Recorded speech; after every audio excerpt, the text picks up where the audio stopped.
This is Barry Black. You're listening to Verbal Shenanigans, and we're talking about my new book, Hazardous Devices, Memoir of an FBI Bomb Technician, Accountant, and Sniper. But our shenanigans are cheeky and fun. Yeah, I mean, his shenanigans are cruel and tragic. Which makes them not shenanigans at all, really. Evil shenanigans. I swear to God, I'll pistol whip the next guy that says shenanigans.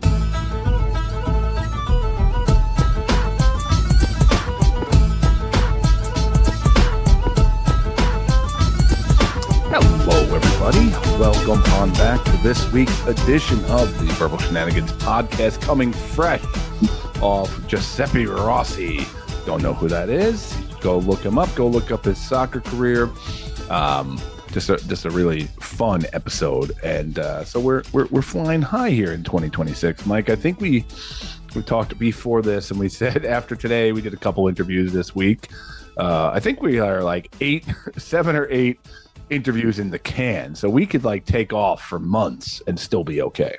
I mean, that's been the number one request of the entire audience. Yep. You know, they miss our old days where we were just like tired and lazy and take 3 weeks off in between episodes. They're saying you got too much confidence in yourself, maybe taper it back for a bit. Maybe after we look at Giuseppe Rossi's resume, we'll look at your resume and start questioning why. Yeah, well, it's funny because a photo popped up on the old Facebook machine the other day of memories. And if you follow us on Instagram, I'm not trying to make this weird social media segment, but I've been trying to post a lot of memories, like memories that pop up from the cast, like guests on this day, and an anniversary of kind of what we used to do, what represented what popped up to my son. We used to put like we put like 2 guests sometime. We've had some really weird combinations. We might have like a hippo attack survivor, and then a friend come on, and then an athlete. And sometimes we would just smash them into one episode, plus with us talking. So yeah, they were probably still pretty long, but they just had, that guest never got any shine because they were combined with like 5 other people. Yeah, back in the day, we weren't ones for maybe save this till later. It was always we did it in the week, so I guess we just tell everybody absolutely every single thing that we did in the week, with our most famous being going into a night saying we have no guests to we just realized we scheduled 3 guests on the same night to, yeah, sure, people want to see all 3 at one time and banter and basically for their car ride from California to, say, North Dakota. Yeah. So a memory popped up on one episode. So we are in the Olympics here, so this is semi-relevant. We put Jamaican bobsledder Devin Harris on the episode from the original Jamaican bobsled team based off of Cool Runnings, because we have put cheese sculptors on who have their own episodes, but we thought that maybe Devin Harris, the original Jamaican bobsledder, which we had on twice, by the way, would not be a strong enough episode for us. No. So we needed to double down. Then we decided to put competitive eater Randy Santel on the show. Randy Santel, multiple time guest. Yeah, several times. Randy Santel, really big following online as far as his food challenges and whatnot. Has a lot of social media interaction. People know him. We thought we could put the lady from the Jardian commercials by herself, but not Randy Santel, who has a bunch of followers and competitive eater. So, Mike, we were like, let's jam those 2 guys together. And I said, Scott, you know what? Not enough. Yeah, we need more. Yeah. Then what? I'm like, what do you got from me, Mike? Who do you think we should jam into this episode? Well, I know of this sport called football that's played in America, but there's this Nigerian guy known as Christian Okoye. Oddly enough, he's from Nigeria, and his nickname is the Nigerian Nightmare. I'm not sure the 2 are intertwined in any way, but we took one of the probably the most popular or one of the top running backs of, what was he, like late 90s, early 90s, somewhere in that time frame. Yep. But we just said, let's take a professional running back, a competitive eater, Jamaican bobsledder, shove it into one episode, banter in between every single one of the interviews, and that'd be perfect. Now, if somebody grabbed a duck on the football field, he gets his own episode. Yes, but not if you carried the football like the Nigerian Nightmare, Christian Okoye. Yeah, let's say it took a couple hundred episodes for us to find our format exactly. The one that you guys hate week to week because you don't listen. That format is what we've stuck to now for quite a few years. Yeah, by format we mean intelligence. We figured out, yes, just because we had the file doesn't mean we should just shove it all into one audio and send it out to you. Maybe taper. It's very Department of Justice like you. We have all his files. Let's just shove it into different avenues so people can't figure it out. Yeah, and if it's entertaining, we redact it. Yeah, that's what we do here on the Verbal Shenanigans. That's a good idea. There's some episodes I would love to redact certain things. I mean, we did technically redact one episode. And, we did redact an episode upon Zap second episode. Yeah. Well, I guess we could talk about this too. We took an episode out of our catalog, not because we got canceled, not like Always Sunny, where there's a couple episodes that are taken out of their stream. One time we did have a comic. I guess her son was going to private school or something like that, and she was on the episode. And if I remember correctly, she drank a lot of beers on that episode and maybe have said some crazy things. And she was like, well, can you please take this down? I don't want them to find this recording of me. Yeah. Said comedian, number one, from what I recall that night, nothing really crazy. Like the biggest highlight was we were playing Fluffy Bunny, where three of us were shoving marshmallows in our mouths and trying to say like different lines or stuff like that. She was saying if they heard Fluffy Bunny, they're going to kick out my son. But she had her own podcast. And I will, since we have some PG audiences, it started with the C word, aholic. Maybe it rhymes with bunt, that C word. Oh, I thought it was Care Bears. No. So imagine buntaholic with a C in the front. That was perfectly fine to leave out on the internet for anybody to listen to. And believe me, the conversations on said podcast was not exactly PG-13 either. Yeah. But Fluffy Bunny on the Verbal Shenanigans podcast, that's too controversial right there. It's funny, like you're not a big, I find you're probably not a big regret guy, right? Like if it goes out, it's like, yep, I did it. Yeah.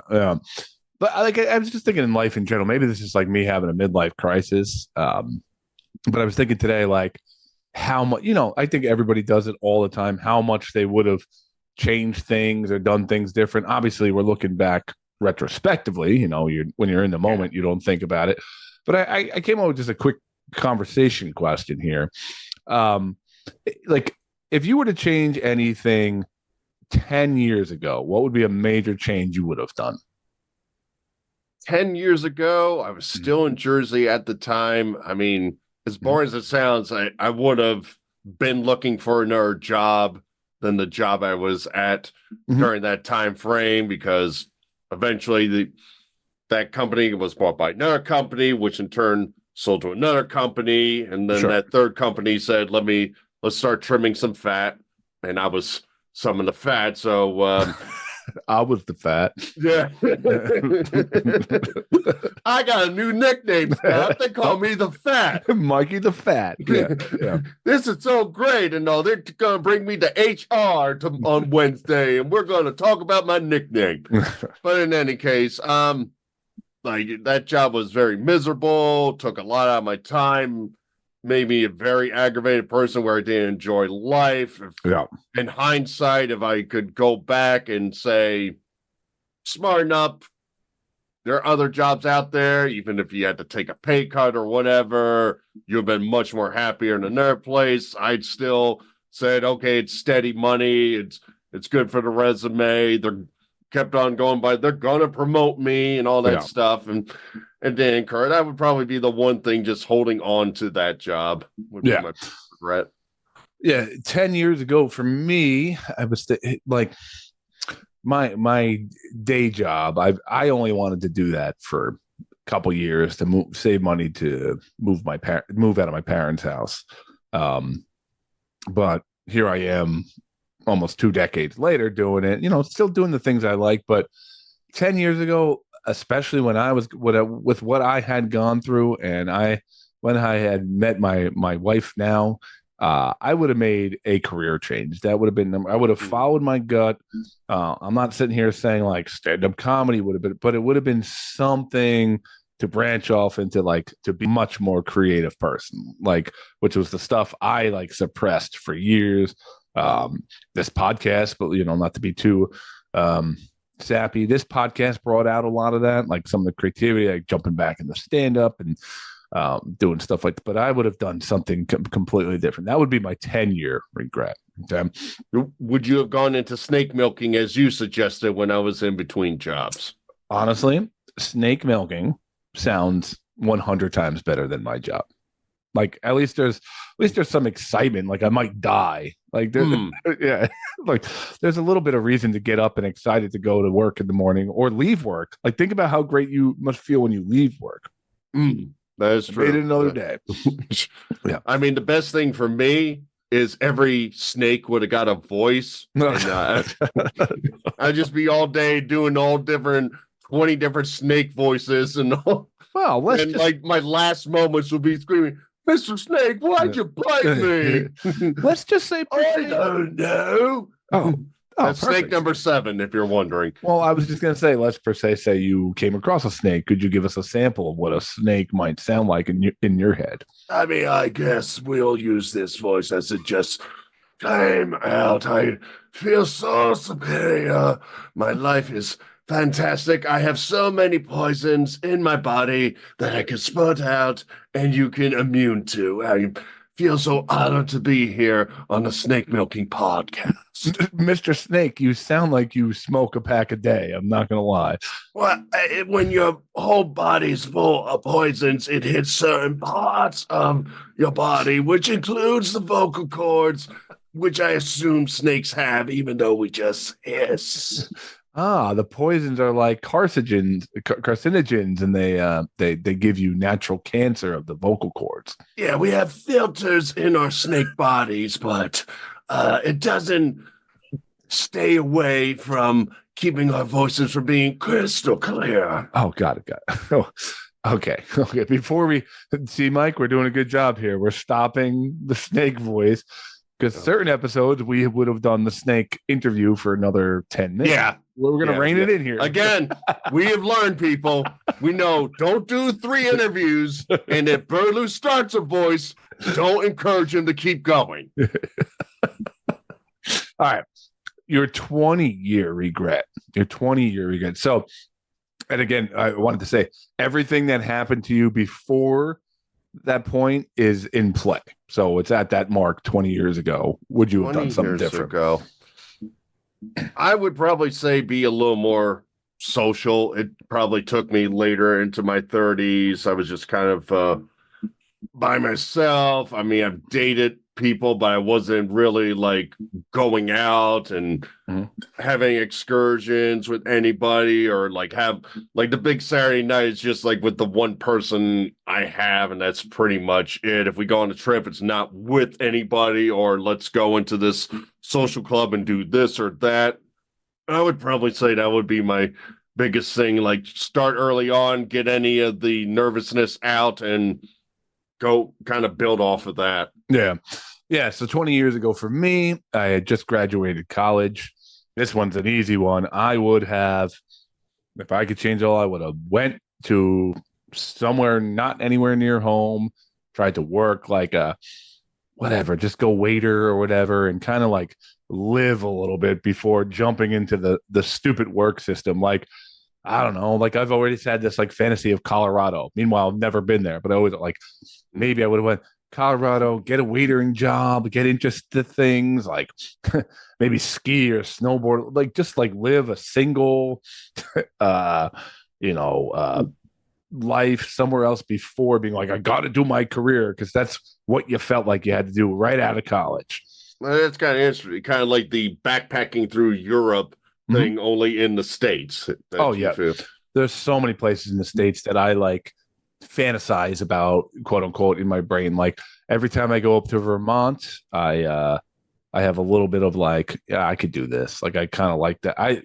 All my places are going to be very similar. Every year I go up by Lake George, up in Adirondacks, fantasize about I could do this up here. And then obviously I fantasize about Colorado. I've never been there, but I picture a lot more wilderness and kind of being more open and like that artist craft brewery kind of world. Like I feel like I would have fit right in there. I remember when I was younger, for some reason, I was infatuated with Utah.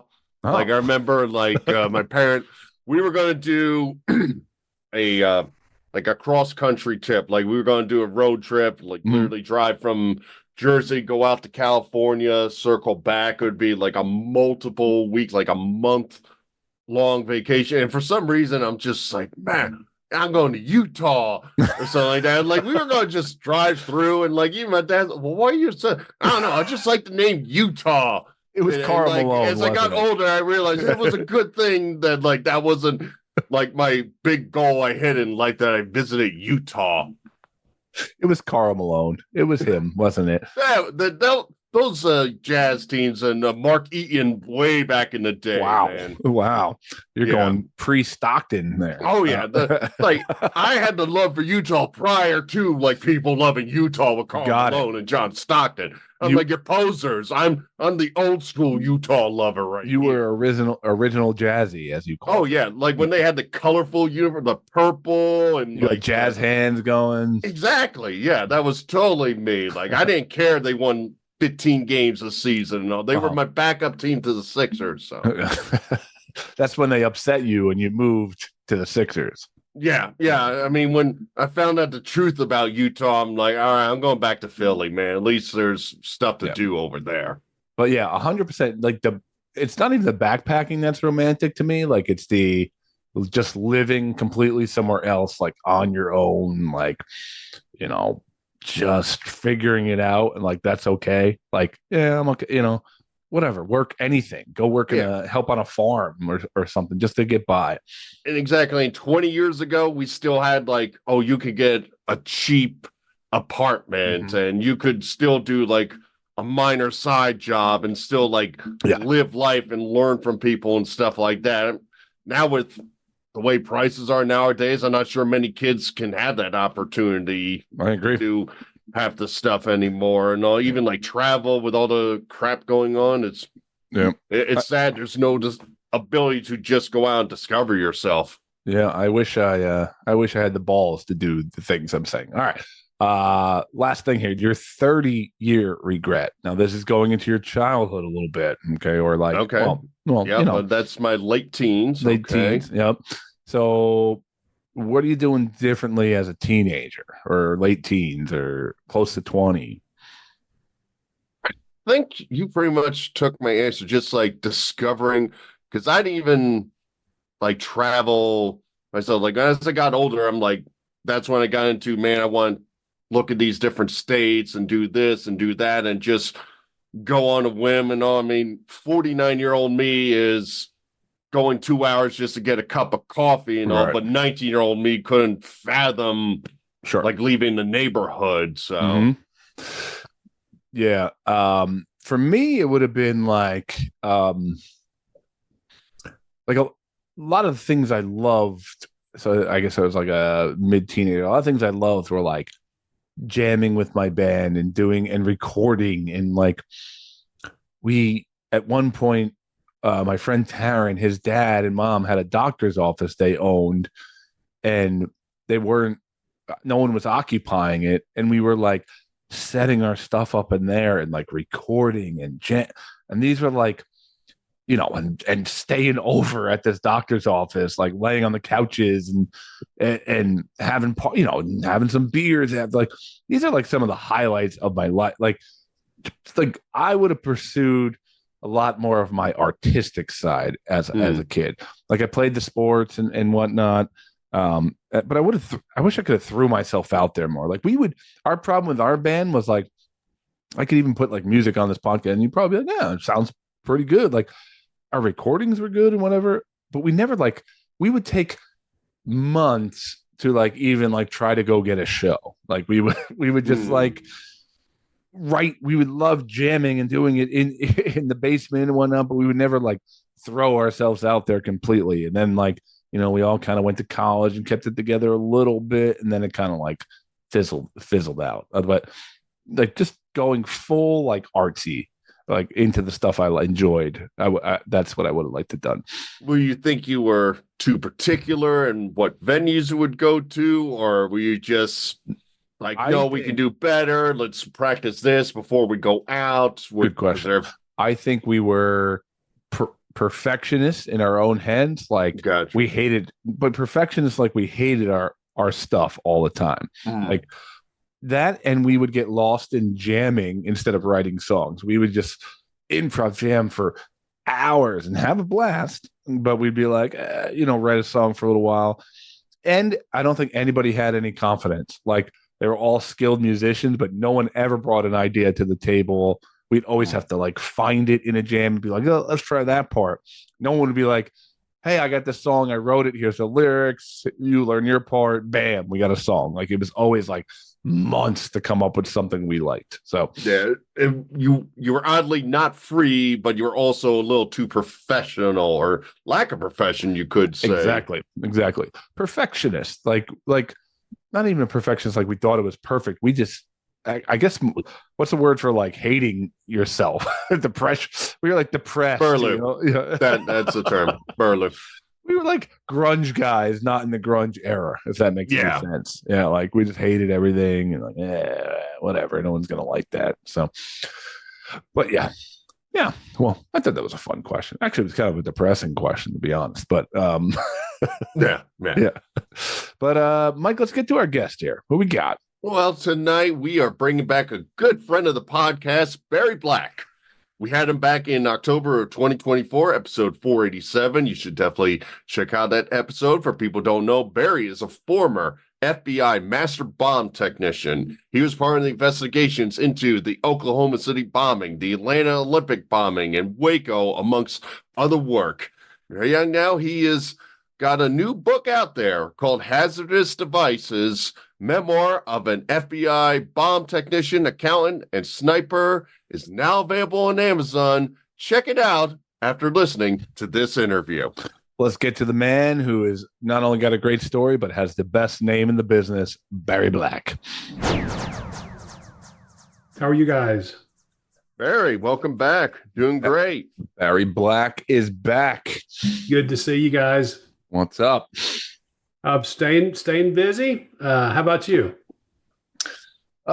Just post holiday with the kids and trying to find places for toys that don't fit in the house. You know, that kind of thing. So need a bigger box, as they say. Right? Bigger box for bigger more house. Stuff. Yeah. I built a desk. That's pretty much my lifetime achievement of the year. So the year's early, Mike. You know. No, I'll put money down on that one, knowing me. Yeah, so when you see his desk fall apart mid-interview, you know exactly why. That's awesome. So, Barry, the book is out on pre-order right now, Hazardous Devices, Memoir of an FBI bomb technician, accountant, and sniper. Kind of talk us through right now your writing process when you did it. Is this book more about the actual stories, your feelings? Tell people what they can expect when they get the book. You know, I wanted to be in the FBI since I was a kid. I was 10 years old, wanted to be an FBI agent, TV shows, movies, all that. And it's something I followed pretty closely. And as I got a little older, got the degree I needed, kind of made the plans I needed, when I got my letter to Quantico to get into the bureau, one of my best friends from childhood, she knew me too well. She knew I'd forget everything. So she said, start writing stuff down. And I did. And I just, back in the day, there were no electronics, no iPads or anything. So I had a little notebook. And as things would happen, I would make a little note. And as my career progressed over those 31 years, I'd be flying back from some far-flung place and make a little note about what I was doing, what we did, what we saw, what we ate, just some of the crazy stuff. And in retirement, put it together really for my son. I thought one day he or maybe his kids might like to see what, grandpa did. And I was approached about getting it published, and frankly was quite surprised and pleased when it went to press. So I'm thoroughly excited about it coming out. What is more nerve-wracking, approaching an armed bomb or organizing your thoughts from your entire career into into a book that has one legible idea all the way through? Well, I'll say the bomb doesn't give you much grace, right? You only have one chance at that. There's always edit and delete for the book. So I'm going to say the book was a little less nerve-wracking, but it took a whole lot longer. Out of curiosity, how up to date are you with like current events and stuff like that? When as technologies have changed, are you like really one for one? If you want to jump back in, to be no issue, or is there like so many things you're behind, you can just kind of reminisce on some of the stuff you did? Well, the technology changes dramatically for the counter ID, counterterrorism mission. The FBI does a fantastic job training its agents and our partners, state, local military partners. I believe we spoke earlier, Mike. I was co-inventor of a patent for a new tool, counter ID tool. The threats were changing after the Boston Marathon bombing and the San Bernardino bombings. We just didn't have a good tool to render those types of devices safe. So I was privileged to work with our units, our specialized units back at Quantico, and we actually developed a new tool. So even an old dog can learn a new trick every now and then. That actually leads me to a question I want to ask you. So the night we're recording this, obviously there's a lot of tension going on with what happened with these ICE agents and this woman. So in a situation like this where we know there's going to be public upset and anger and maybe riots, things like that, is that a situation where they would actually call someone like you in just in case like things got out of control, or to inspect, like to put you on standby at anything, or is it always wait till there's something else? Agents, you can in theory be called back, but really the quality of personnel across the gambit of agencies is really top drawer. The training's fantastic. Situations you're thrust into are not always ideal, but I think I'm pretty well out to pasture would be my guess. I don't mean necessarily like you per se now, but is that a situation where they would have someone with the knowledge like you, like kind of ready, or in case things, go south, like to kind of be ready in a very hostile situation that we may see in the next couple of days or weeks? Well, the particular events now, sadly, we saw before in the Summer of Love and what have you, those types of what we'll call police actions are really pretty standard across the board. There are certain tactics that are usually employed by the protesters, and they're usually met with certain tactics by law enforcement. Gotcha.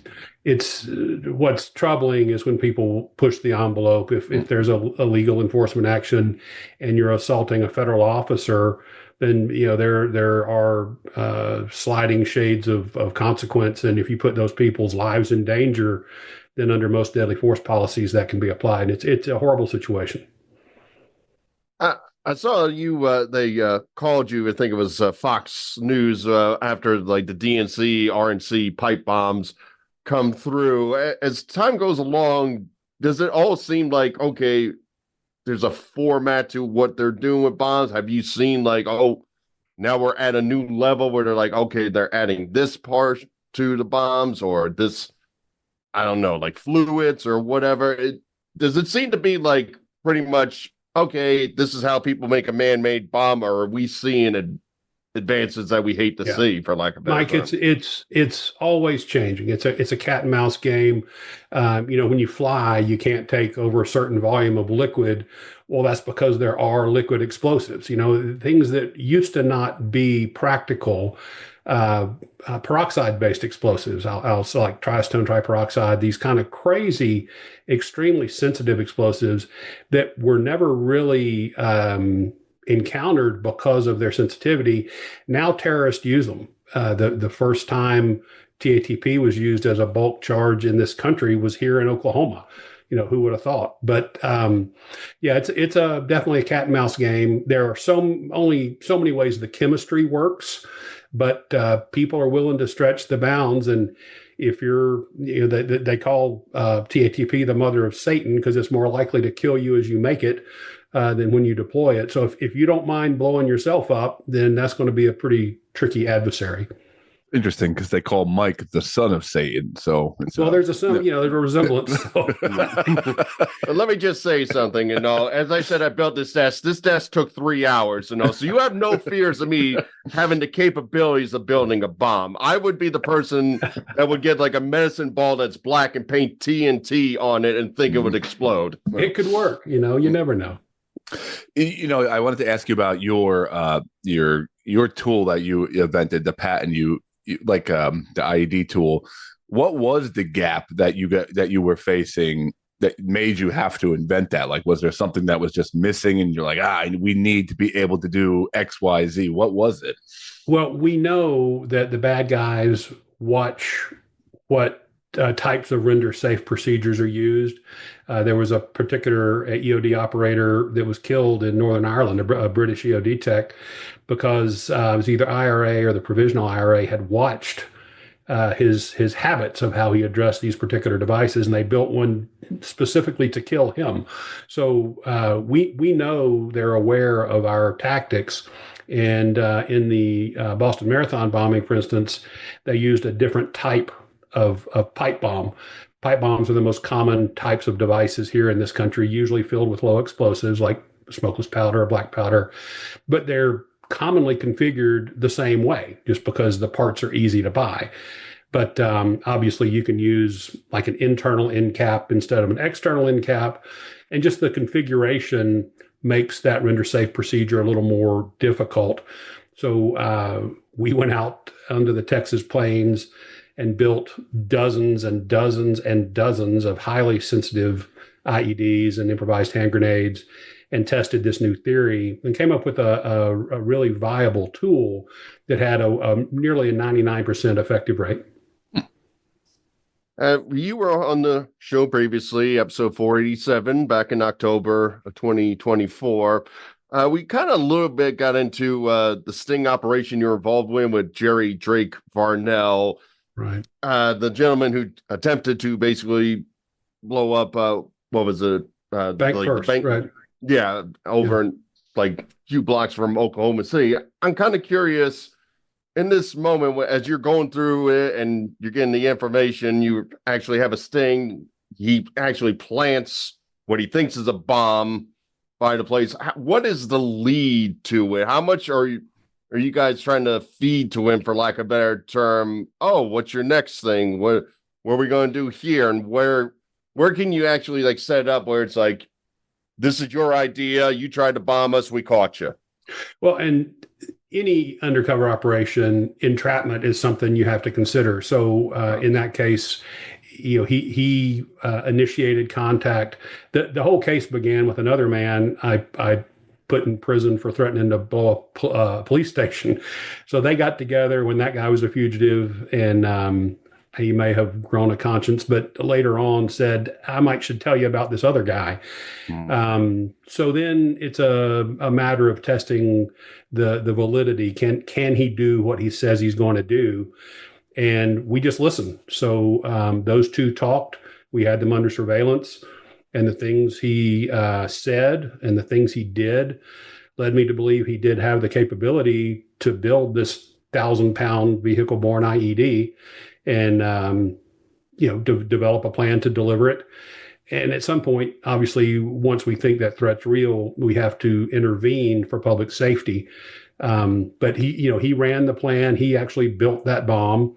He drove it himself, delivered it himself, and then dialed the detonation code, which he thought was going to detonate the bomb, but in reality, it dialed my cell phone, and we arrested him. So, Did you almost accidentally pick up? Was there ever a scary moment like that? no, that number I was expecting, so I would have let it go. Oh, Barry Black, FBI, how can I help you? Oh, darn it! Yeah, it was a crazy evening, and we had him where he was building the bomb, this 1,000-pound truck bomb. We had that under closed circuit television surveillance, and really up until the time he had almost completed it, I didn't believe he was really going to go through with it. Another vehicle-borne IED detonating in downtown Oklahoma City would have just been, catastrophic. So of course, I knew what he was using could not detonate. We had taken some action to make sure there was nothing that could explode in that bomb. But as he built it and hearing what he said over the closed circuit TV, it was chilling. And we had aerial surveillance and static and roving surveillance watching him from point A to point B. And as he got closer to the target building, it was troubling. Just having seen what the first bomb did, and then this one would have been so close. How, with your background in various different things, like how do you compare like the psychological zone or the mentality of like a sniper waiting for a shot versus like a technician, like you approaching like a live device? Is it similar traits or a similar mindset, or is it feel like two totally different things? I would have to say, Scott, it's really very similar. Mission focused, very little, if any, room for error. Tunnel vision comes into play a little bit. You have to kind of put all the extraneous noise aside and focus on that very next move, whatever that move may be. With everything you've been a part of with Oklahoma City, Atlanta Olympics, 9/11, was there ever a time you thought about it, because you started off in accounting? Was there ever a day where you literally like went home and said, maybe I should go back into like taxes and stuff like that? Mike, that never crossed my mind. The whole accounting thing was just a means to an end. When I was in school, I was talking to the FBI recruiter, and I was in engineering. And they said, that's great, but we're not hiring engineers. We're hiring accountants and lawyers. So I actually got that degree with the sole express purpose of getting into the FBI. I knew it would probably kind of rope me into working white collar crime, financial crime, which is fine. It's interesting. But by getting onto the SWAT team and then being selected for sniper school, that kind of opened things up to a little more of a dynamic range of opportunity. And frankly, at the time, I didn't even know the FBI had bomb technicians. It was such a small program. It wasn't until the fire at the Branch Davidian compound in 93 that I found out we actually train and certify all the non-military bomb techs in the country. Fascinated by that prospect. Fortunate to get selected to go to bomb school. And I was certified in 94, 53 weeks before the Murrah building was bombed. Whether it's the FBI or Scotland Yard or NATO or, the various different things you've trained with, like, have you noticed the one trait, like the one unteachable trait that's in common with all you guys, like whether it's here, across the ocean, wherever it is, like, is there one trait that you think is kind of unteachable and you have to do what you did? I think it's that desire to serve. These jobs are inherently dangerous, and they are exciting and they're interesting, but the desire to serve your community, your country, to defeat the bad guy, because there are bad people out there. I think that's the common driving goal. I've seen in forensic shows where they'll like shoot a gun to kind of look at different things. And I was like, I'm kind of curious, in the trainings, do you guys actually explode bombs to kind of look at certain things about it? Or is there like stuff you can learn from doing that? Or is it just like every case is so different? No, Great question, Mike. And actually, we do. I was a post blast instructor. I was a large vehicle bomb post blast instructor. I was a underwater post blast instructor. So there are going to be similarities in the way you approach any post blast scene. And really, the best teacher, like in so many different vocations, is experience. Once you've seen something enough times, you can sort of short circuit or jump start an investigation and maybe start in that more target rich environment instead of having to dally around the outside and get to the meat of things a little bit more quickly. So the training, the quality and the volume of training is critical so that when that event actually does happen, you're not caught flat-footed. Now, when you practice the bombs, can you do the cool, no-looking, slow walk away from the bomb like in the movies? That's tough to pull off, because you have the hearing protection, and it's never as cool as the movies. But I can't say it didn't happen once or twice, but yeah, that's not the norm at all. Well, that leads me to my next question. Retirement, post-retirement, like, have you been ever like sought after by Hollywood or live shows or pyrotechnic or anything like that, where your skills would help them out with different things? Have you ever dabbled in that? Scott, I've never really approached that at all. I've done some consulting work. Yeah. Congress. I was testified before Congress on that January 6th thing. I teach now at a university.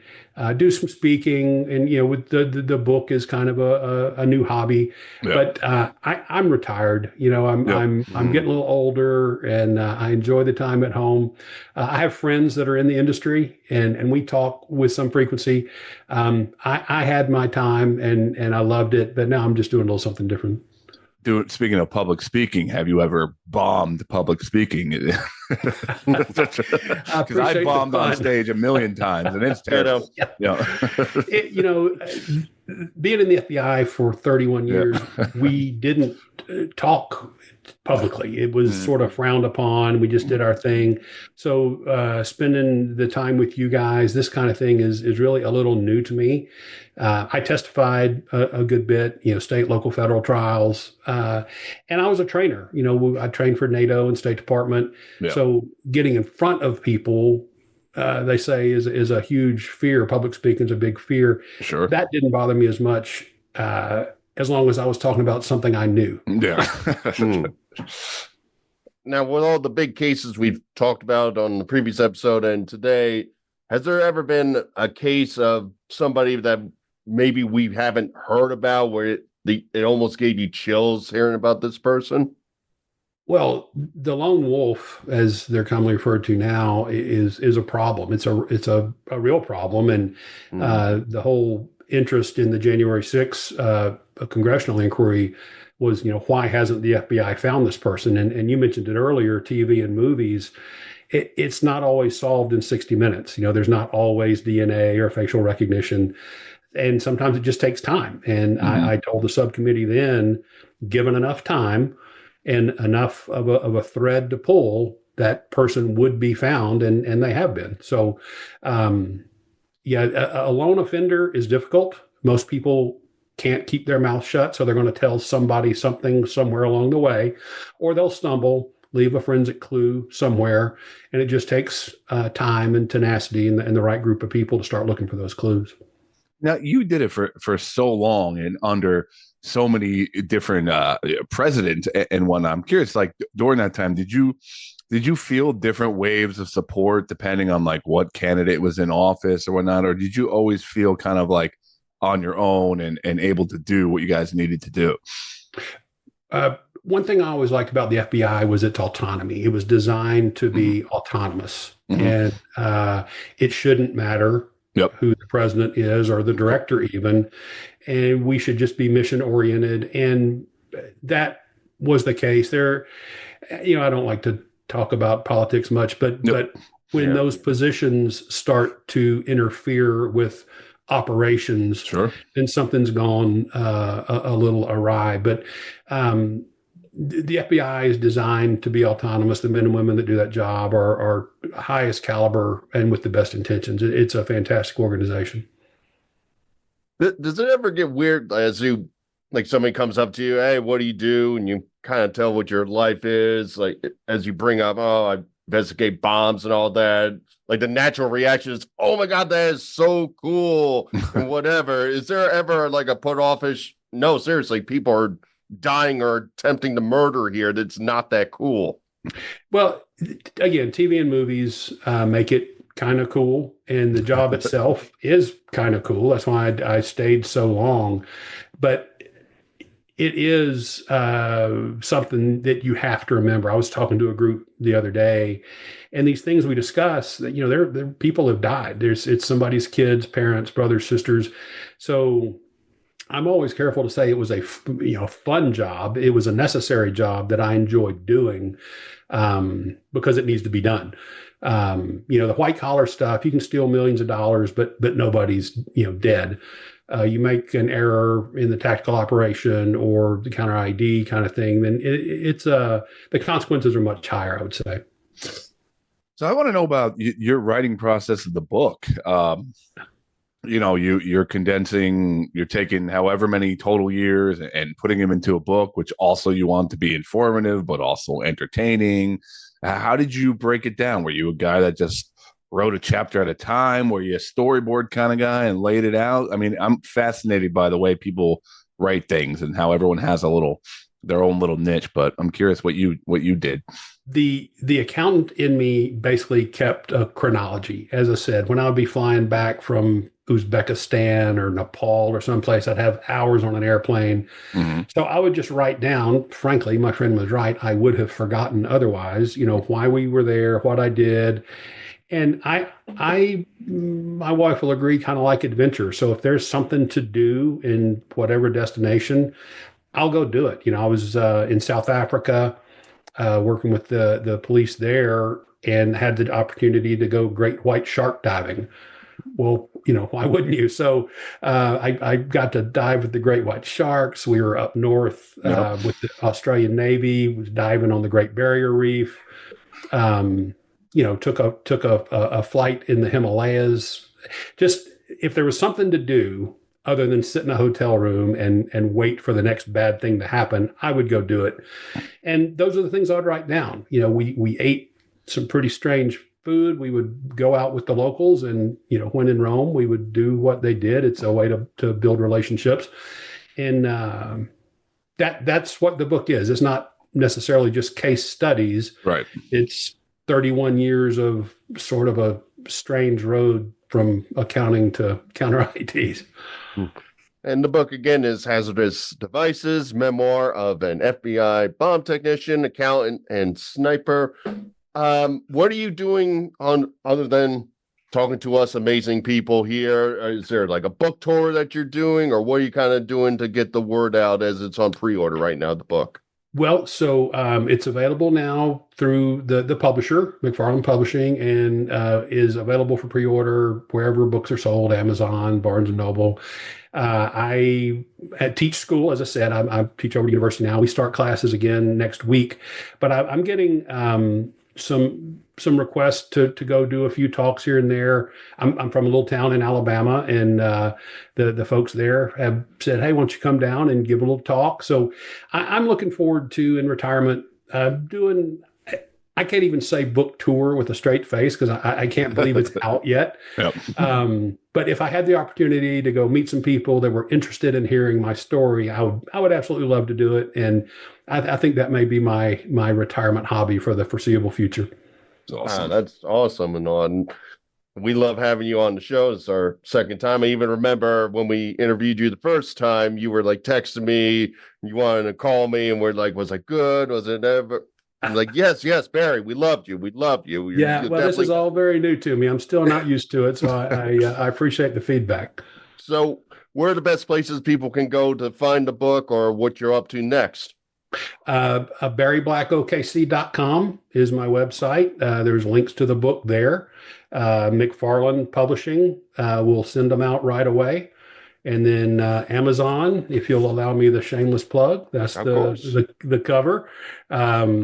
It's going to be readily available. The publisher said they've already shipped the orders to Amazon and Barnes & Noble, so they should be released very soon, but I know I've heard from several friends across the country who ordered straight from the publisher, and they've already gotten it. So Awesome.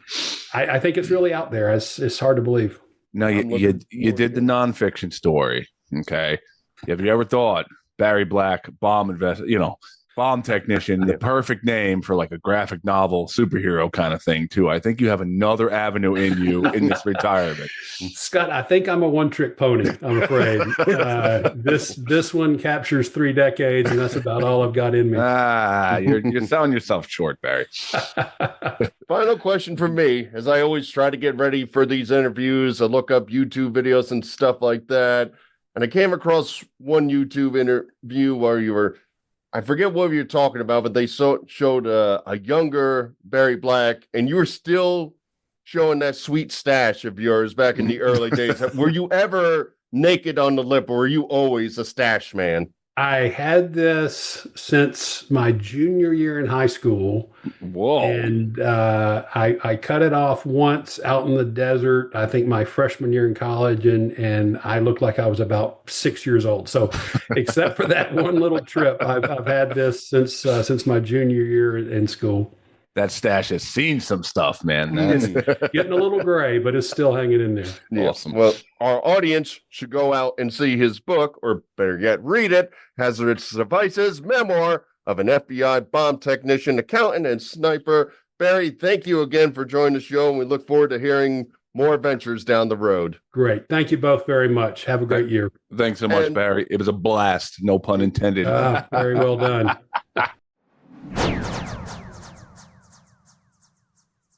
Barry Black, everybody. I don't like how he shot down my graphic novel idea of Barry Black, bomb technician graphic novels. I'm a little upset with Barry. Yeah, I feel like he could have like really romanticized it and all, grab a woman by her arms and say, "I will not protect you from the bomb that's going to go off in our bed tonight." Wow. Okay, I think we're going to go bomb in his heart, but you went right to the No. That Barry Black is a little raunchy. I gotta be honest with you. The guy we interviewed, very nice gentleman. I'm sure he keeps on texting me. He talks about he's doing TED Talks and he's doing more with the tour. I'm very happy for him. He's very pleased with coming on our show. So maybe he won't be thrilled with what I just said, but that's a different Barry Black that we won't talk about. Thanks, Barry. We've been talking for 13 years. We don't have a TED Talk. We don't have anything. We just have me and you, just us together. I got a me talk. So much so that we invited our good friends Dom and Harry on the podcast tonight, and literally no one responded. Neither showed up. We're like, guys, you love the show. We might be a little blank tonight. Why don't you show up if you're available? Blah blah blah. Not even a nice I'm busy kind of thing. Can't make it. Nope. Sink or swim without us. Yep. No, screw those guys. When you have a game, we'll show up. Yeah, maybe they're not allowed until Father's Day. Maybe that's what. Yeah. But Barry Black. If you saw me on stage the other night, Mike, I was a master bomb technician too. So. Oh, really? Aww. Threw some hot ones out there in the crowd. Now the crowd was a little rough, but Scotty did not have his best set. No, it's crowd's fault, Scott. No. I mean, as your band was a perfectionist, you are a perfectionist as a comedian, and it was clearly not your fault. Your material was solid. It was the audience that was flawed. Let's go with that. That. I agree with that. Yep. Okay. Yep. What do you got, Mike? Well, Scott, I'm roaring. I'm excited. You're roaring? Yeah, I'm roaring, Scott. Like a car engine and all. Because NASCAR is back, baby. Oh, yeah. I am. Michael Jordan's excited too. Yeah. Did you? I was going to bring that up if you exactly saw that. What happened? Yeah. I saw it. I saw one. You got to tell me the story a little bit, like what was going on in the sale. But I saw the video many times. There was a boy holding a trophy or kind of close to a trophy on the celebration stage. Yep. And there's there's MJ, he's just grabbing what appears to be grabbing butt cheeks, little kid butt cheeks right in front of everybody, and then scratching a little kid's leg. Yeah. So for context, everybody, the biggest race of the NASCAR season was this past weekend, the Daytona 500. One of the people who participated in it was a former guest of ours, BJ McLeod, and Scott, he got first. BJ McLeod got first. BJ McLeod got first. He got 41st, but it's still first and all. But in all seriousness to him, I congratulate him for making the race. He actually was not going to make the race. He lost out in his qualifying race, and the guy who got in got disqualified, which put him into the race. So that got him some sponsorship money or whatever. But basically something broke on the car as about 16 laps in, he had to retire for that. But I will see him this weekend as I am going to Atlanta with my father for the next race of the NASCAR season. But as for the race itself, so for those who don't know, side note, me and Mike once did a podcast and rode a water slide with a Daytona 500 winner.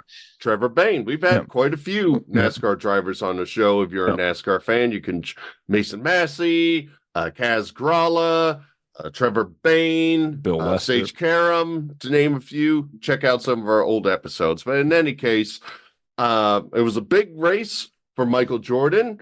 For those who don't know, obviously, MJ, one of the greatest NBA players of all time, if not the greatest of all time. He got into NASCAR. He has his own team, 2311, and they weren't even sure if they were going to be racing this year, Scott, because if you don't know, his team and another team were actually suing NASCAR over what's called charters, which is like a team ownership thing that's guaranteed races and so forth.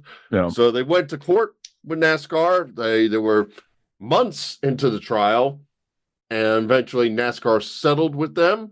They basically got all the things they wanted for contracts to get more money for teams. So they signed a charter, which guaranteed races and more race money. First race of the season, what they go out and do? They win the biggest race of them all, the Daytona 500, with Tyler Reddick, their 45 team. So congratulations to them. So big deal.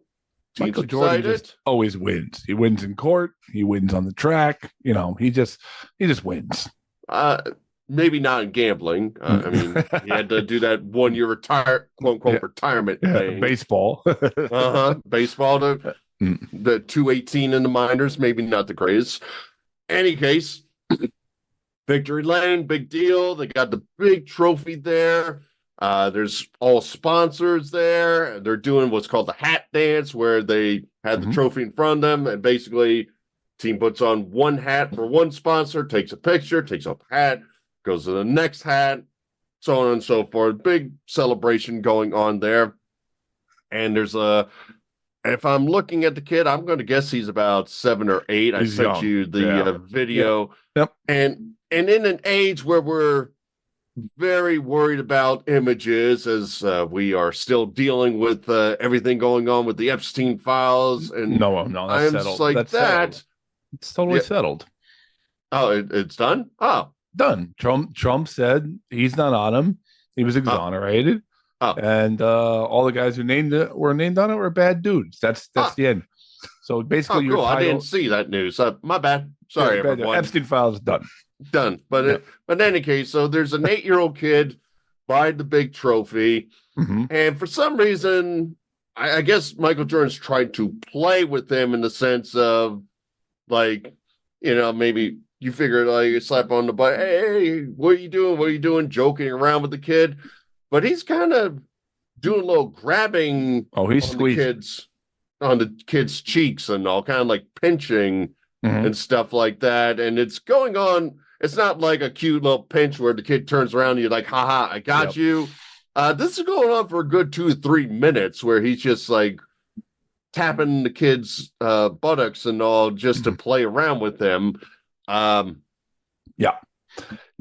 what I have heard or read, the defenders of Michael Jordan here are saying that the kid had ice in his shirt.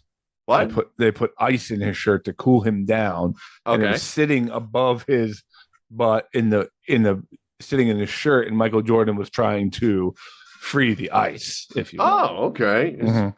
I didn't know that was a term. Free the ice.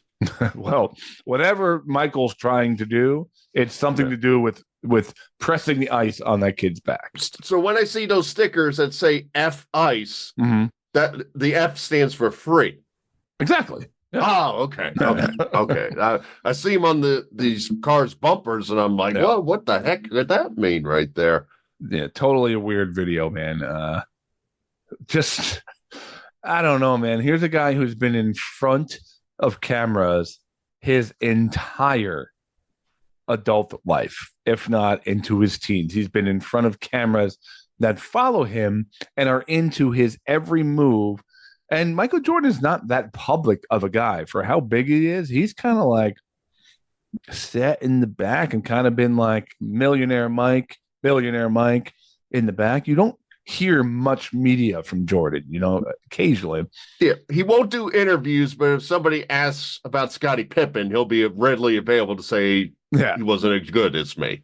Yeah, so he is blatantly been in camera before, and the fact that he can't control himself and he's just squeezing some kid's buns, whether or not that he did that or there's some excuse, he has to know that whatever he does is being filmed at all times in any public setting. Now, I'm looking at the video, and the kid is wearing a Spider-Man shirt. Maybe he was just behind him like, on the grabber. Oh, watch out, Spidey. The grabber's going to get you. These webs are so sticky. I can't get my hands off your buns. Do you? I know you heard of the Green Goblin. You want to see a Black Goblin?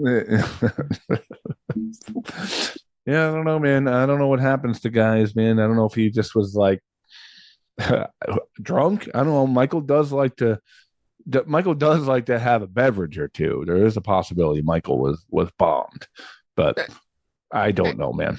It's possible. No, it's just funny now that after you win the Daytona 500, you're on all these like sports centers and all that, and there's literally like 10 different interviews where like the guy won, Tyler Reddick, he's just like, oh no, the next question. Yeah. Congratulations. I can't hear. The cars are loud. My hearing ain't that great. Congratulations. You know about creepy Michael grabbing buns over there? Can you explain this? Grabbing rebounds? Yeah, he was the best, man. Yeah. Not like that Scottie Pippen. He sucked. Yeah. Yeah, I don't know, man. I hope there's some reason or whatnot. And I think the dad even commented, but it was like a vague kind of comment, like we won and Michael's a good owner. Like I think the moral of the story is if you got a lot of money and your first name is Michael and your last initial is J, you may not want to be around kids that much on camera. What happens if you have no money and your first name is Michael and your last initial is B? I would still hold to that advice, to stay away from it. Now, maybe hold a baby to break that streak, but that's about it. Yeah, I don't know. Weird story. I'm curious if anything comes from it. But, Mike, I got a little game for you. Literally came up with this about 45 minutes before the podcast. So there may be some kinks in the game. But like Michael Jordan. Now, Mike, Now, Mike, the Olympics is upon us. Have you been watching? I've been watching. I've been looking at them cheating Canadian curlers going out there and doing double touches, cursing out Swedish competitors, getting disqualified against Japan. Look at you throwing shots at John Morris, our former guest, Canadian curler. Yeah. The truth finally came out, man. Second you said you got that interview, you told me to bite my lip, and I did, and I was a good interviewer. Yep. But deep down, I'm like, this guy is trash. Not like Michael Jordan. Not like a good, upstanding, bun-grabbing man. Yeah. Then that's the owner I want to see curling out there. Okay. Now, I've been all in the Olympics. I love it. Watched the hockey game today. When we're recording this, the U.S. won in overtime. So by time this episode comes out, the tournament will be over. So I don't know if the U.S. wins, but just exciting. I really love everything about it. But I'm not going to get too into it because we're kind of late here. Now, Mike, you're aware that Barry, our guest, has been to some very significant events in history. Of course. Mm-hmm. Now, you might be aware that something tragic once happened down by you during the Olympics. Yep, 96 and all. They made a whole movie about it and all, how they persecuted a guy who saved people. And all in all, he's just trying to be a good person and wasn't the bomber. Yeah. Now, Mike, unfortunately, you have just been informed that this is a couple years from now where Atlanta gets the Olympics. Okay. So we've time copped a little bit in the future here. Oh. Like I said, I'm working out the kinks as we're speaking. Atlanta gets the Olympics again, and you have been informed there's going to be a bomb. Oh, no. We are repeating the bombing in Atlanta. And there's only one man who has any information and can help save all of Atlanta, the Olympic spirit, everything, just a tragedy from happening. His name is Michael Burlew. Oh, that happens to be my name. Yeah. Well, Mike, tonight we're going to play a game called Protaganist or Atlantagonist. Ooh. I mean, that's just the best name ever. Even if this game blows, Protagonist or Atlantagonist, I mean, I should get paid for that. I mean, 10 or less was a better name. 10 or more, 10 or less. 10. Okay. So, Mike, what you are trying to do, you are trying to disarm the bomb that is going off. Okay. Now, you're going to get 10 events. Okay. 10 events. You have to decide if those actually occurred at the Olympics or they are false. Okay. All right.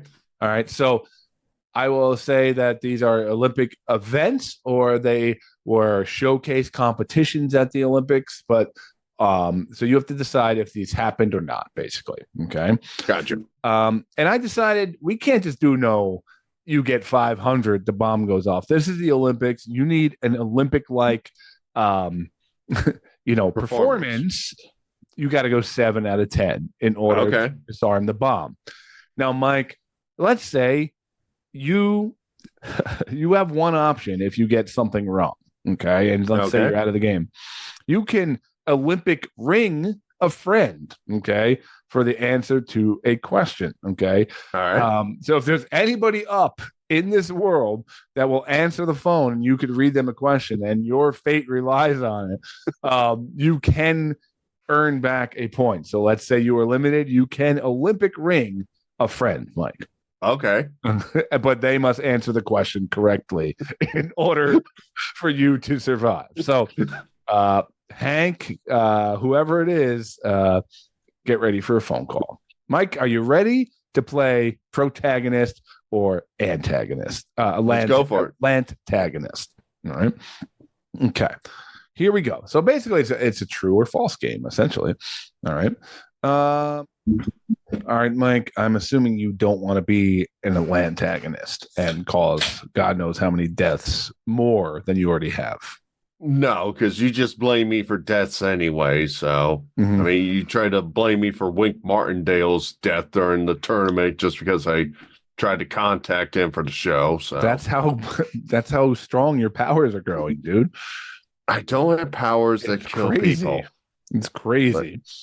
This might be like the plot for the next Avengers movie. It's just like all them. I'm not Dr. Doom. Yes, my neighbor died of an overdose, but that wasn't me. Okay. All right, Mike. I'm just curious if you got to a point where you had to phone a friend, Olympic ring a friend. Do you have anybody in mind? I'm probably going to dial one of our boys who didn't show up when we told them we're recording tonight just to spite them. All right. Here we go. The electric van delivery. Drivers had to navigate a course through the streets of Paris in an electric-powered delivery van. Reliability of future transportation. Okay. Am I just saying true or false, or what are my terms here? Oh, there's no terms here. So you could just say, you know what? Let's say gold or fold. Oh, So if it's true, say gold. If it's not, say fold. I'm going to say fold. Fold, Mike. The verdict is gold. It was part of the 1900 motor racing program. There were actually separate medals for gasoline vans and electric vans. Now, they tried this out and it didn't quite work, but it was attempted as an Olympic event at one point, Mike. Yeah. How you feeling? About as usual in life, so. All right. So far, you got to get 7 of these bad boys, so you don't have much room for error here. Okay. I know. Oh, by the way, that happened in Paris. There were 28 entries in the small vehicle delivery category. The judges didn't just look at speed; they looked at how much the battery vibrated and if the driver looked professional. Very interesting for the Olympics, Mike. You know, somebody was chewing out a judge and all that. It didn't move that much, my battery. All right, here we go. Poodle grooming. This was an event where athletes had to clip the fur of a poodle into the lion style, shaved back and a poofy mane. Gold.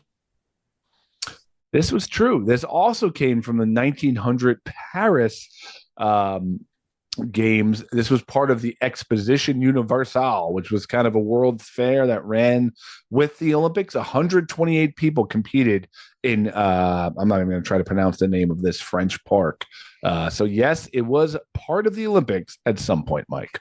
You think like the person who did like the 1900 marathon and got a silver, got ragged on by the poodle grooming gold winner? I think it's a good possibility. This was France back in the day. I'm sure it was a little wild there back in 1900. So I can see it being a possible thing. A little extra poofy with the poodles just to make sure the event wasn't rigged. All right, here we go. Competitive chimney sweeping. This was something where it was kind of. It was built a series of identical brick chimneys in Paris, and teams had to see who could drop a weighted brush and clear the most soot. I'm going to go gold again. Mike, gold is correct. Okay. This was also part of those 1900 Paris games. I don't know what was going on there. I'm kind of glad that one wasn't televised, man. I'm telling you right now, I would watch chimney sweeping over the breakdancing from the last Olympics. Now, don't mock breakdancing. We had a potential Olympian on the show once. I mean, she didn't make it, but she didn't make it, and that was pre-Olympics where it sounded even like it could have been cool. It was not cool. It was terrible. Yeah. So Mike, that is true. Apparently, the 1900 games had like volunteer firefighting like sports. Okay, which was very on brand for that era. So you might have been a Olympic firefighter. One can dream, Scott. One can dream. Mikey Burlew, Olympic firefighter. That's my 30-year regret. If you go back to earlier, that's what my regret was. I didn't become an Olympic firefighter. All right. Here we go. Let's go with the Olympic napping marathon. Athletes were monitored by doctors and judged on their ability to reach REM sleep while surrounded by a cheering stadium crowd. Fold. That was fold. Was your answer correct? Correct. Yeah, that is correct. I thought that was kind of an easy one. Mike, you got 3 on the board. This was something that was apparently talked about at one point, some kind of sleep competition, but I never made it too far. Okay. Do you want us to contact that guy who stayed up for 11 days? Or one of your favorite guests on the show? We should get him back on along with the slab fighter. My computer. If I recall, he was a double guest too that night, if I recall. Back in the good old days. All right. Live. So you got 3, Mike. You need 4. Okay. So you're 3-1, not a bad record right now. Okay. Yep.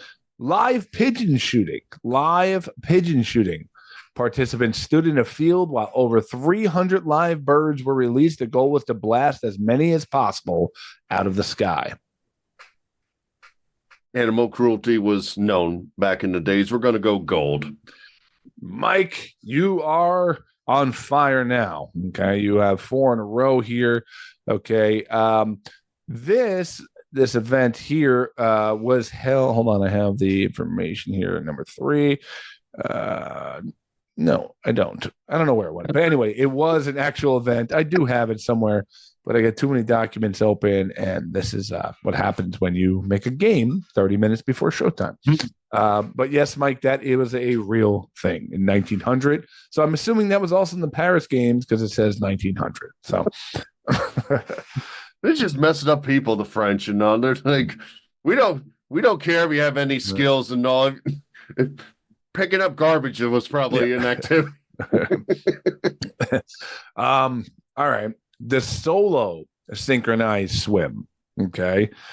This is where a swimmer performs a routine alone in the pool, only attempting to stay synchronized to the music playing over the speakers, Mike. So synchronized swimming with a team of 1. I am going to say fold. Mike, sorry, this was a gold. Okay. Oh. It was an Olympic sport for 3 different Olympic Games. 1984, 1988, and 1992 before everyone realized the name made no sense.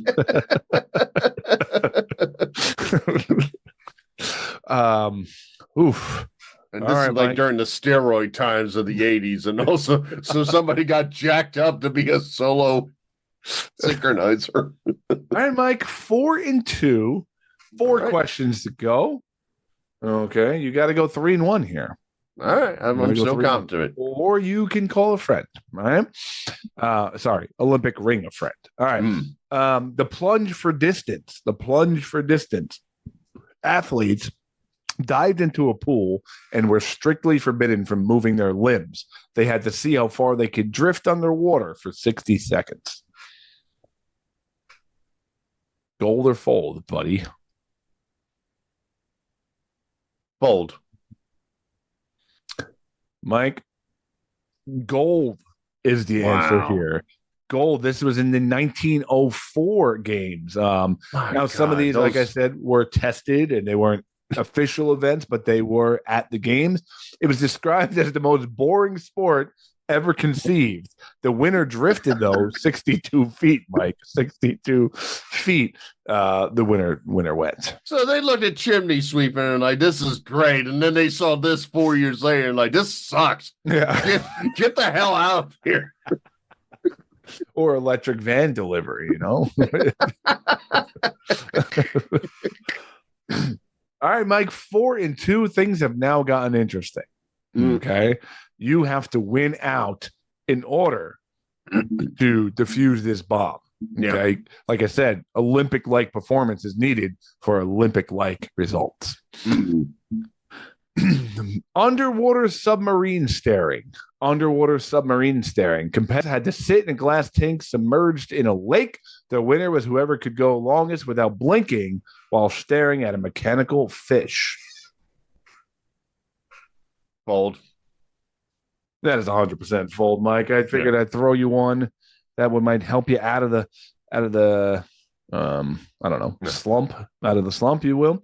But yes, that is absolutely false. But however, there was, which is interesting, there was competitions that they were thinking about having just holding your breath, which I thought immediately, I'm like, well, that's weird. But then I thought about how we had Vitamir on a couple weeks ago and how that could 100% be an Olympic sport, like free diving or going down as far as possible. I could 100% see that becoming something.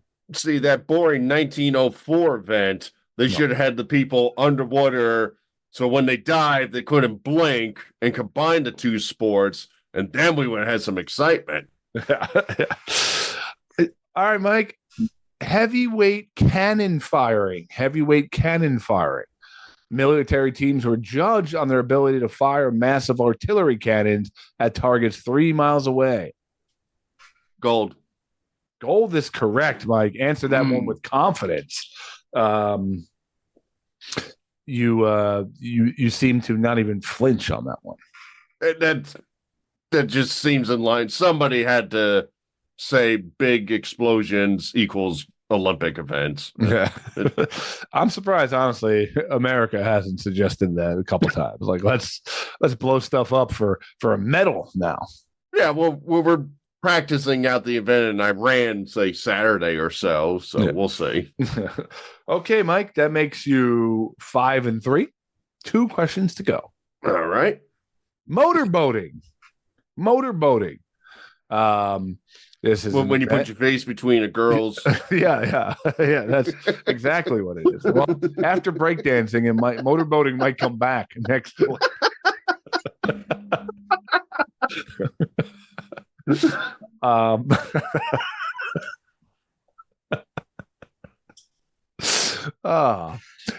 So exactly what it sounds like, Mike. A motorboat racing each other, trying to get the best time. That's got to be a gold. Mike, gold. Yes. 1908 in London. This is the only time in Olympic history a sport involved a motorized engine. It was a disaster. The weather in Southampton was so bad that the boats kept breaking down. In one race, only one boat finished and everyone retired. The spectators also complained they couldn't see anything because of the fog, Mike. They didn't know how to do Olympic. How did they make it back to our time, Scott? Just listening to some of these events. Mike's going to start training to be. Scott, I've been training. I've been training for this. You told me I could be an athlete. Yeah. You could join me. We could do synchronized motorboating. I'm sick of this solo synchronized motorboating. I need a partner. we wear those skin tight like luge outfits together too. No. All right, Mike. This is it. Couldn't have gone any better for the audience anyway here. Now, what's interesting, I guess if you lose here, I will give you a chance to answer. I do have an extra question. So, okay. We'll see. So either way, you might still be in this game or win it outright here. Club swinging. Not like the guys who go into the club with their wives and pick up other couples. And motorboat. Gotcha. This was a precursor to rhythmic gymnastics, where men stood in place and swung heavy wooden bowling pin shaped clubs around their bodies. So they're iron sheiking it, is what you're that's me. The first image I got in my head too. Iron chic. Tough call. The bomb is beeping. I know. Take your time, bomb. Take your time. I'm here. The 3 wires are. Hey, you cut the red wire, Mike. And do it. I am going to say fold. Mike, you are going to say fold. Unfortunately, that is gold. Wow. It was called specialist club swinging. It looked like a mix between medieval warm-up and a circus act. You were judged on the complexity of your patterns and the rhythm of your swings, Mike. Happened in 1904 and 1932. They brought it back nearly 20 years later. Because all the protests after it didn't come back in 08 and they had to watch motorboating. Well, the 2030 motorboating is going to be insane. Oh, man. Yeah. All right, Mike. When you write a game 35 minutes before an episode and you don't know how it's going to go, you have the opportunity to Olympic ring a friend here, Mike. Okay. Come back. And this person has to answer that question. Okay. All right. What happens? Are you calling them, or what's happening? Oh no, you have to call whoever you think would maybe possibly answer and answer this question. Okay. So I will read it to you if you get somebody in line. If not, you are a loser and the bomb explodes. Okay, let me. You don't remember Millionaire where they had to like phone a friend? Yeah, I know what you're talking. I have no friends. So I'm gonna Yo, Harry. Hey, Harley, what's up? Hey. put that next to the microphone, please. All right. Can you talk for a sec? I got a minute. What's going on? Okay. Can you hear him? I could hear him pretty good enough. Yes. Okay. So since you guys didn't listen to our texts, we had to just come up with something on the fly. So Scott has a game where I had to call a friend. And basically, if you get this right, I technically win. And if you get it wrong, I guess I still lose. Wow, that's some stakes. Mm-hmm. Mm-hmm. That's why you should have just joined the bridge and we wouldn't have this issue right now. Yeah. Well, why don't you tell him the exact stakes that a bomb will go off in Atlanta? Yeah, Do the best I can. Yeah, so basically the game is I'm somewhat a time cop. I went back to the Atlanta Olympics to No, new Atlanta Olympics. You went in the future. Oh, I went to the future, my bad. To the new Atlanta Olympics, and a bomb's about to go off, and I need an Olympic performance, and I needed to get 7 right, and I got 6 out of 10. So Scott has a bonus question, and you have to basically tell me if this was an Olympic event or not. Do you understand, or did you hang up? I think I got the gist of it, but I'm not in 1996 is what you're telling me. No. You need to tell. Well, I guess he can't hear you. Okay. You need to say what if this event actually existed in any type of Olympic. Yeah, it basically the synopsis is he's going to give me an event. You guys say yes, this happened in the Olympics at some point, or no, it did not happen in the Olympics at any point. Wow. Okay. Okay. All right. Yeah. So don't blow up Atlanta in the future. Okay. Okay. Yeah. Scott says don't blow up Atlanta. Here we go. Mike, so say this to Harry. Hot air balloon popping. Hot air balloon popping. Okay, so the event is hot air balloon popping.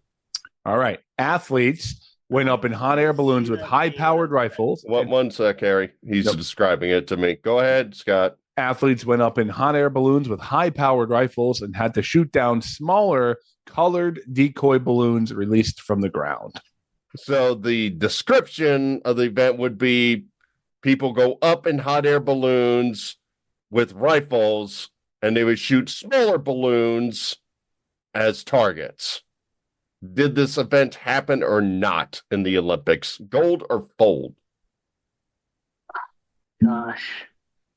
You know, the Olympics have been around for a long time. You know what? Let's say yes. I think it happened. Scotty said it happened. Mike, this is a fold. They had hot air ballooning, they had rifle shooting, but they never combined them in any type of event.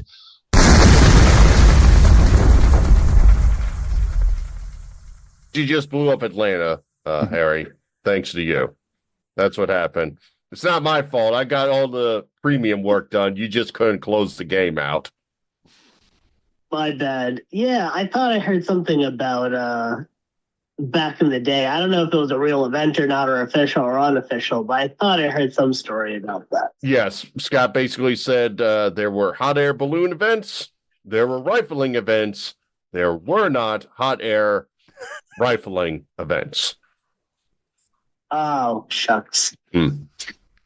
Yeah, so that loss goes to him, man. So that just continues his streak. He hasn't got a holiday win nor a Olympic win, Scott. I'm sorry. I'm sorry for you guys. I'm sorry that you had to be a, not me. I pitched 6 solid innings, and I'm I'm like a Kurt Schilling. This is Mitch Williams giving up the final home run in the game. No, domestic terrorist Michael Burlew. Ah. All right, that's what we need you for, Terry. So next time we say go join the cast, join the cast. Oh, next time Scott can call me, I'll ruin his potential win as well. No, that's true. That is true. Thanks, Harry. All right, take care, Harry. Bye. Mike, the poetry, the emotion, I think we have reversed roles here. You are now on a losing streak in Verbal Shenanigans lore, and I am. Well, I guess that's not a winning streak, but you lost. That is true. I mean, since there was a while there, you could not lose. You were winning everything. I think it was Christmas, not last year, but the year before was like my last big one. I'm sure I got like a couple of the mini games down, but yeah, it's been a minute and all. And maybe I gotta sit back, relax. Maybe this is 10 years from now. I'll say this is my regret for the next time we have this conversation on the podcast. You might just say the podcast is your regret for the last 20 years. Yeah. Sperling, what is your regret for episode 1113? Well, that's appropriate because 10 years from now, maybe you'll have the next Atlanta Olympics. So. Yeah, I mean, dare to dream and all, and then maybe if there's no bombs, I'll just plant one and be like, "I'll save you," and we know a guy. Harry will screw it up. We'll call Barry. Yeah. All right, Mike, let's get out of here. Anything to promote before we roll? I'm going to promote Kalini, the American Celtic Woman Experience. It's coming to Woodstock, Georgia at the Mad Life Stage and Studios on Sunday, March 15th at 2 p.m. This is a group of ladies doing Celtic music right before St. Paddy's Day with a future guest coming onto the show, Michelle Williams. I already got my tickets with my wife. I'm looking forward to it. So if you're into the St. Paddy's Day mood, check out Kalini, the American Celtic Woman Experience.